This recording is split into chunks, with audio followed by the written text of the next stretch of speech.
நான் கேட்கிறது என்னன்னா, இந்த தேர்தல் வாக்குறுதி அளிக்கிற திட்டத்தில் நம்மளோட எம்பி, திருச்செந்தூர் எம்பி திருமிகு கனிமொழி அவங்க இருக்காங்க.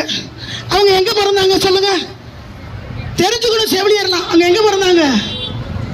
இந்த இருக்குல்ல கோசா ஹாஸ்பிட்டலு, நாங்கள் இந்த ரோட்ல இருக்கிறோம், அந்த ரோட்ல கோசா ஹாஸ்பிட்டலு. அந்த கோசா ஹாஸ்பிட்டலில் பிறந்தவர்கள் தான் இன்றைக்கு நாடாளுமன்ற உறுப்பினராக, தேர்தல் வாக்குறுதிகளை நிறைவேற்றுவதாக, தேர்தல் முன்மொழிகளை வைக்கிறவங்களாக இருக்காங்க. அப்படிப்பட்ட நீங்க யாரை கூப்பிட்டு பேசிருக்கணும். ஆனா நேற்று நாங்கள் பிரச்சாரத்துக்கு போகும்போது நமக்கு கிடைத்த தகவல், கோசா ஹாஸ்பிட்டலை அங்க இருக்கிற டைரக்டர் போஸ்ட காலி பண்ணிட்டு கோசாவை ஓமாந்தரோட இணைக்கிற வேலை செய்யறாங்கன்னு அங்க இருக்கிற மருத்துவர்கள் உங்கள் போராட்ட களங்களில் அதை முன்மொழிகள் நம்மளை நோக்கி சொல்லிட்டு இருக்காங்க.